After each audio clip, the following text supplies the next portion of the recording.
Okay, so now we're looking at the muscles of the forearm. And we're on the anterior side. Before now, we had the biceps brachii. That's nothing new for us. So that's our biceps. And we also had the triceps. So let me walk around this guy. Let me bring him down just a little bit. So here's the heads to the tricep. There's one of them, and there's the other head of the triceps. But you don't need to know those this time. You guys have already had that. So I'm not overly worried about that. So let's move this up so we can see these forearm muscles that are attached here, and you can see where they come down to, all the way down to the hand there. And if we add some connective tissue, let me put connective tissue back in here. Now you can see how some of these come down and connect. Let me move this. If you've ever heard of carpal tunnel syndrome, that's because of this band right here. This thing causes the problem. So let's just get it out of the way. Now that's better. Now we can see how those muscles come up. Wrong thing. Come back up. There we go. Now we can see how those muscles come down and attach to the hand and to the fingers, which is amazing. Okay. So for this part, the only thing I want you to know flexors and extensors. So we're gonna rethink this for a second here. I need this out of my way. I need this out of my way, and just some of this stuff out of my way. I got to be able to get in there. I may have to cut this out of my video. That's okay.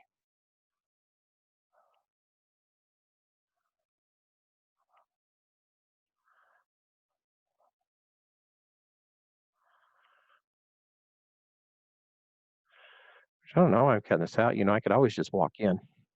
Okay, so now we have this medial epicondyle, and take a look at how all those muscles attach to the medial epicondyle, and look at where they run. We're running down, and we're on the anterior side of the forearm, and they run down to the palm of your hand.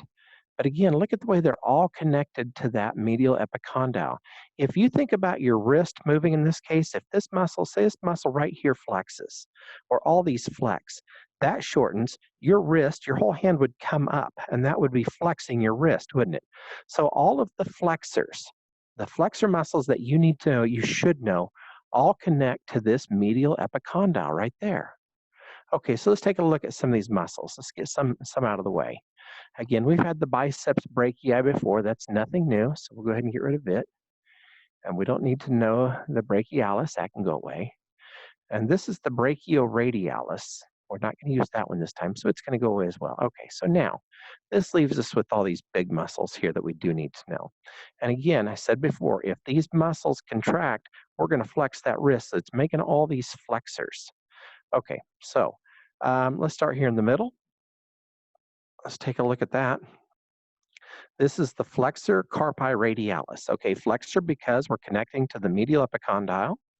Carpi because it crosses the wrist, the carpal bones. And radialis, hold on a second, let me get rid of this connective tissue here. Oh, sorry, my trash is in the way. So now we can see how it comes down and it connects to the thumb side. So that's how we know this is the radialis, because we know the radius is on the thumb side, all the way down into the hand. So that is the flexor carpi radialis. Easy to remember.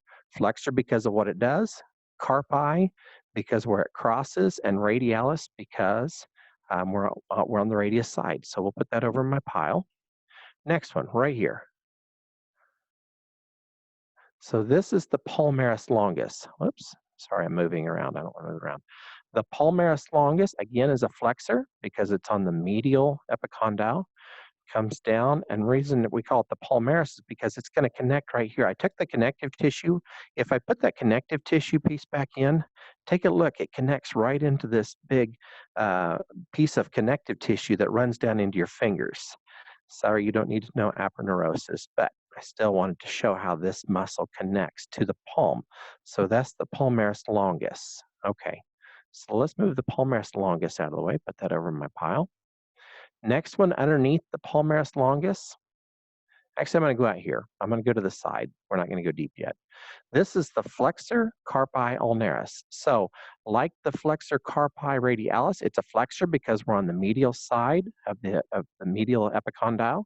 So that makes it a flexor carpi because it crosses the wrist right here. And we know it's ulnaris because, well, it's going to the little finger side. So that makes it an ulnaris.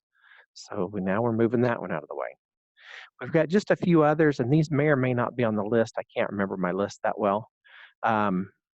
So this is the flexor digitorum. See how it goes down to all the fingers? I moved it out of the way. I'll put it back in. But flexor because of where it attaches to.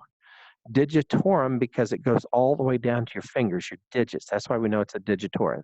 A superficialis means that it's superficial, so it's shallow. We know that it's a shallow muscle. Okay, I think that one's cool the way it goes down to all the fingers. Let's put that over here. So, and then after that, we're going to hit some of the other ones. Another flexor digitorum. Again, it goes to the hands. That makes it a digitorum. Flexor because we're still here on the medial side. Okay. So really, that's all the flexors I want to get because you can see that I've taken everything off. Well, pretty much.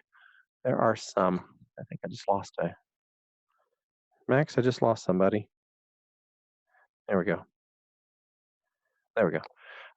I've taken everyone off except for this pronators teres, and we'll talk about pronators later as far as what they do. But if you think about this muscle, if this muscle shortens, this is going to stay anchored. So this is going to be my origin. This is my insertion down here on the radius. So what that's going to do, it's going to take your thumb side and it's going to pull it towards the medial side. So you're going to roll your arm over. That's the point of the pronators teres, or pronator teres. So let's go ahead and just get that off because we don't need it right now. Okay, let's do the extensors. So now on the extensors, notice that we're on the lateral side. So everything's going to tie into this lateral epicondyle here. Let's get rid of some things. Goodbye to the triceps. Goodbye to the other tricep head. We're getting rid of some of these little ones here. We don't need that. It's not on our list. So let's take a look. So this now becomes, I can't see it, the flexor carpi, excuse me, it should be the extensor carpi radialis. I keep losing these guys, Max. I don't know why. You're still in here, aren't you? Okay. Okay. So this is the extensor carpi radialis. Extensor because we're on the lateral side. Carpi because it crosses the wrist. Radialis because it's on the thumb side. So that's one of the muscles we need to know. Next one in line. This is the extensor carpi radialis brevis. That last one was the longest, more than likely. Brevis means short muscle. So next one on the list, we have the extensor digitorum. So let me move him up. Take a look. When I click on this, look at the way it comes all the way down into the fingers. That's a digitorum. Okay. So there's my extensor digitorum. Extensor because, again, we're on the outside. We're lateral. Digitorum because we're going down to the fingers. So we'll go ahead and take the extensor digitorum off. Okay. Lost it again. I think I'm running out of batteries here. I think that's what's happening. Okay. So here is my extensor digitorum minimi. We don't need to know that one. This is the extensor carpi ulnaris. So again, we're connected there on the inside, and it goes down past the wrist. That's the carpi. Connects the little finger. That makes it, and it lies on the ulnaris. So that is why it's extensor carpi ulnaris. That's an important one. Okay, that's it as far as the extensors we need to know. And actually, that takes care of all of the muscles that I wanted you to know. Let's do this. Put everybody back. That's all of the muscles that you need to know from the forearms, from the elbow down to the forearm to the wrist. And so I'll put out a list, but now you know where they're located, and you shouldn't have any problems identifying those muscles. Okay, if you have any questions, we'll visit about that.